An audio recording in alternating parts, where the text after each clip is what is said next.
ಬಹಳ ವರ್ಷಗಳ ಹಿಂದೆ ನಡೆದ ಘಟನೆ. ಒಂದು ಶಾಂತ ಹಾಗೂ ಸುಂದರವಾದ ಗ್ರಾಮದಲ್ಲಿ ಇಬ್ಬರು ರೈತರು ವಾಸಿಸುತ್ತಿದ್ದರು. ಒಬ್ಬನ ಹೆಸರು ರಾಘವ, ಮತ್ತೊಬ್ಬನ ಹೆಸರು ಮಾಧವ. ಇಬ್ಬರು ಬಾಲ್ಯದ ಸ್ನೇಹಿತರು. ಆದರೆ ಅವರ ಸ್ವಭಾವದಲ್ಲಿ ಭೂಮಿ ಆಕಾಶದಷ್ಟು ವ್ಯತ್ಯಾಸವಿತ್ತು. ರಾಘವ ತುಂಬಾ ಪರಿಶ್ರಮಿ, ಸಮಯಪಾಲಕ ಮತ್ತು ಜವಾಬ್ದಾರಿಯುತ ರೈತನಾಗಿದ್ದ. ಅವನು ಪ್ರತಿದಿನ ಸೂರ್ಯೋದಯಕ್ಕೂ ಮುಂಚೆ ಎದ್ದು ಹೊಲಗಳಿಗೆ ಕೆಲಸಕ್ಕೆ ಹೊರಟು ಹೋಗುತ್ತಿದ್ದ. ಇನ್ನೊಂದೆಡೆ ಮಾಧವ ಸ್ವಲ್ಪ ಆಲಸ್ಯ ಸ್ವಭಾವದವನಾಗಿದ್ದ. ಅವನು ತಡವಾಗಿ ನಿದ್ರೆ ಮಾಡಿ ಎದ್ದು ಹಾಳು ಮಾತುಗಳಲ್ಲಿ ಕಾಲ ಕಳೆಯುತ್ತಾ ಕೆಲಸವನ್ನು ಮುಂದೂಡುತ್ತಿರುತ್ತಿದ್ದ. ಲಕ್ಷ್ಮೀ, ನಾನು ಹೊಲಕ್ಕೆ ಹೋಗುತ್ತಿದ್ದೇನೆ. ನನ್ನ ಊಟವನ್ನು ಕಟ್ಟಿಕೊಡು. ಇಂದು ತಡವಾಗಬಹುದು. ಹೊಲದಲ್ಲೇ ಊಟ ಮಾಡುತ್ತೇನೆ. ಹೌದು, ನಾನು ಊಟವನ್ನು ಮುಂಚಿತವಾಗಿಯೇ ಸಿದ್ಧಪಡಿಸಿದ್ದೇನೆ. ಸಮಯಕ್ಕೆ ತಿನ್ನಿ. ಸಂಜೆ ಮನೆಗೆ ಬರುವಾಗ ಸ್ವಲ್ಪ ತರಕಾರಿ ತಂದುಕೊಳ್ಳಿ. ಸಂಜೆ ಊಟಕ್ಕೆ ತರಕಾರಿ ಇಲ್ಲ.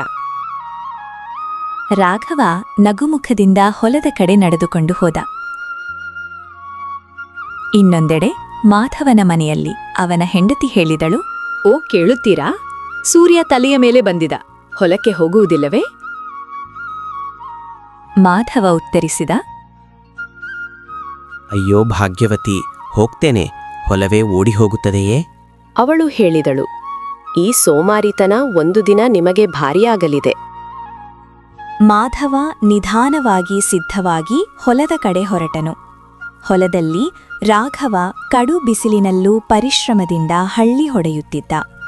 ಮಧ್ಯಾಹ್ನ ಅವನು ಹೊಲದ ಹೊರಗೆ ಬಂದು ಊಟ ಮಾಡಲು ಕುಳಿತಾಗ ಅಲ್ಲಿಯೊಬ್ಬ ಸಾಧು ಮಹಾತ್ಮರು ಬಂದರು.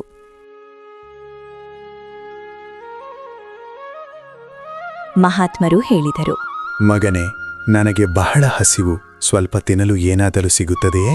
ರಾಘವ ವಿನಯದಿಂದ ಉತ್ತರಿಸಿದ, ಮಹಾರಾಜ, ನನ್ನ ಬಳಿ ಹೆಚ್ಚು ಏನೂ ಇಲ್ಲ. ಆದರೂ ಈ ರೊಟ್ಟಿ ಪಲ್ಯವನ್ನು ತಿನ್ನಿ. ಅಷ್ಟರಲ್ಲಿ ಮಾಧವ ಕೂಡ ಅಲ್ಲಿ ಬಂದನು. ಇಬ್ಬರೂ ಸಾಧುವಿಗೆ ಗೌರವದಿಂದ ಊಟ ಮಾಡಿಸಿದರು. ಸಾಧು ಸಂತೋಷಪಟ್ಟರು. ಮಗನೇ, ನಿಮ್ಮ ಸೇವೆಯಿಂದ ನಾನು ಬಹಳ ಸಂತುಷ್ಟನಾಗಿದ್ದೇನೆ. ಇವು ಕೆಲವು ಬೀಜಗಳು. ಇವು ಸಾಮಾನ್ಯ ಬೀಜಗಳಲ್ಲ, ಜಾದು ಬೀಜಗಳು. ಇವನ್ನು ಹೊಲದಲ್ಲಿ ಬಿತ್ತಿರಿ. ಆದರೆ ನೆನಪಿಡಿ, ಪ್ರತಿದಿನ ಪರಿಶ್ರಮ ಮತ್ತು ಪ್ರೀತಿಯಿಂದ ನೋಡ್ಕೊಂಡ್ರೆ ಮಾತ್ರ ಇವು ಫಲ ನೀಡ್ತವೆ. ಇಬ್ಬರು ಭಕ್ತಿಯಿಂದ ಬೀಜಗಳನ್ನು ಪಡೆದು ಮನೆಗೆ ಹಿಂತಿರುಗಿದರು.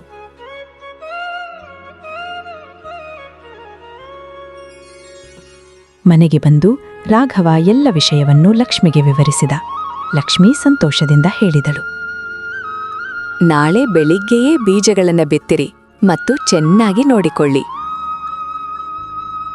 ಇನ್ನೊಂದೆಡೆ ಮಾಧವ ತನ್ನ ಹೆಂಡತಿಗೆ ವಿಷಯವನ್ನ ಹೇಳಿದನು. ಆದರೆ ಮನಸ್ಸಿನಲ್ಲಿ ಯೋಚಿಸಿದನು, ಬೀಜಗಳು ಜಾದು ಬೀಜಗಳಾದ್ರೆ ಹೆಚ್ಚು ಪರಿಶ್ರಮ ಏಕೆ? ಅವು ತಾನೇ ಬೆಳೆಯುತ್ತವೆ. ಮುಂದಿನ ದಿನ ರಾಘವ ಬೆಳಿಗ್ಗೆಯೇ ಎದ್ದು ಬೀಜಗಳನ್ನ ಬಿತ್ತಿದ, ನೀರು ಹಾಯಿಸಿದ, ಮಣ್ಣನ್ನ ಸರಿಪಡಿಸಿದ ಮತ್ತು ಪ್ರತಿದಿನ ನಿಯಮಿತವಾಗಿ ಕಾಳಜಿ ವಹಿಸಿದ. ಅವನು ಆ ಬೀಜಗಳನ್ನು ತನ್ನ ಮಕ್ಕಳನ್ನ ಸಾಕುವಂತೆ ಪ್ರೀತಿಯಿಂದ ಸಾಕುತ್ತಿದ್ದ.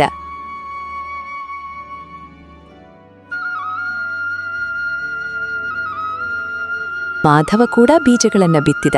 ಆದ್ರೆ ಕೆಲವೊಮ್ಮೆ ನೀರು ಹಾಯಿಸಿದ, ಕೆಲವೊಮ್ಮೆ ಇಲ್ಲ. ಕೆಲ ದಿನ ಹೊಲಕ್ಕೆ ಹೋದ, ಕೆಲ ದಿನ ಮನೆಯಲ್ಲೇ ವಿಶ್ರಾಂತಿ ತೆಗೆದುಕೊಂಡ.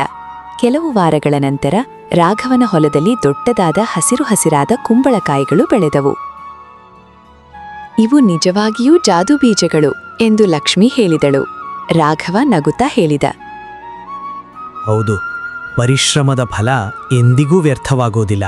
ಇಷ್ಟು ದೊಡ್ಡ ಕುಂಬಳಕಾಯಿಗಳನ್ನ ಆ ಗ್ರಾಮದಲ್ಲಿ ಯಾರೂ ಮೊದಲು ನೋಡಿರ್ಲಿಲ್ಲ. ರಾಘವ ಮತ್ತು ಲಕ್ಷ್ಮಿ ಸಂತೋಷದಿಂದ ಕುಣಿದ್ರು. ಅವರು ಕುಂಬಳಕಾಯಿಗಳನ್ನ ಕೀಳಲು ಆರಂಭಿಸಿದ್ರು. ಆದರೆ ಆಶ್ಚರ್ಯವೆಂದರೆ ಎಷ್ಟು ಕೀಳುತ್ತಾರೋ ಅಷ್ಟೇ ಮತ್ತೆ ಬೆಳೆದವು. ಇನ್ನೊಂದೆಡೆ ಮಾಧವ ತನ್ನ ಹೊಲಕ್ಕೆ ಹೋದಾಗ ಅಲ್ಲಿ ಕೇವಲ ಚಿಕ್ಕ ಚಿಕ್ಕ ಗಿಡಗಳು ಮಾತ್ರ ಕಂಡವು. ಫಲವೇ ಇರಲಿಲ್ಲ. ಅವನು ಚಿಂತಿತನಾದ. ಓಡುತ್ತಾ ರಾಘವನ ಬಳಿಗೆ ಬಂದು ಕೇಳಿದ, ನಿನ್ನ ಬೆಳೆ ಇಷ್ಟು ಚೆನ್ನಾಗಿ ಹೇಗೆ ಬೆಳೆದಿದೆ? ನನ್ನ ಹೊಲದಲ್ಲಿ ಏನೂ ಆಗಿಲ್ಲ. ರಾಘವ ಉತ್ತರಿಸಿದ, ಸಾಧು ಮಹಾತ್ಮರು ಪರಿಶ್ರಮ ಮತ್ತು ಪ್ರೀತಿ ಅಗತ್ಯವೆಂದಿದ್ದರು. ನಾನು ಪ್ರತಿದಿನ ಕಾಳಜಿ ವಹಿಸಿದ್ದೇನೆ. ಅದಕ್ಕೆ ಈ ಫಲ ಸಿಕ್ಕಿದೆ. ಮಾಧವನಿಗೆ ತನ್ನ ತಪ್ಪು ಅರಿವಾಯಿತು. ಅವನು ಪಶ್ಚಾತ್ತಾಪಪಟ್ಟ. ರಾಘವ ಕುಂಬಳಕಾಯಿಗಳನ್ನು ಮಾರುಕಟ್ಟೆಯಲ್ಲಿ ಮಾರಾಟ ಮಾಡಿ ಬಹಳ ಹಣ ಗಳಿಸಿದ. ಅವನ ಮನೆಯಲ್ಲಿ ಸುಖ ಸಮೃದ್ಧಿ ನೆಲೆಸಿತು. ಆದರೆ ಮಾಧವನ ಪಾಲಿಗೆ ಪಶ್ಚಾತ್ತಾಪ ಮಾತ್ರ ಉಳಿಯಿತು. ಈ ಕಥೆ ನಮಗೆ ಜೀವನದಲ್ಲಿ ಪರಿಶ್ರಮ, ಸಮಯ ಪಾಲನೆ ಮತ್ತು ಜವಾಬ್ದಾರಿ ಎಷ್ಟು ಮುಖ್ಯವೆಂದು ತಿಳಿಸುತ್ತದೆ. ಕೇವಲ ಒಳ್ಳೆಯ ಅವಕಾಶ ಸಿಕ್ಕರೆ ಸಾಕಾಗುವುದಿಲ್ಲ, ಅದನ್ನು ಸರಿಯಾಗಿ ಬಳಸಿಕೊಳ್ಳಲು ಪ್ರತಿದಿನ ಶ್ರಮಿಸಬೇಕು. ನಿಮಗೆ ಈ ಕಥೆ ಇಷ್ಟವಾದರೆ ಲೈಕ್ ಮಾಡಿ, ನಿಮ್ಮ ಅಭಿಪ್ರಾಯವನ್ನು ಕಮೆಂಟ್ನಲ್ಲಿ ತಿಳಿಸಿ. ಇನ್ನೂ ಇಂತಹ ಸುಂದರ ಕಥೆಗಳಿಗಾಗಿ ನಮ್ಮ ಚಾನಲ್ ಅನ್ನು ತಪ್ಪದೇ ಸಬ್ಸ್ಕ್ರೈಬ್ ಮಾಡಿ.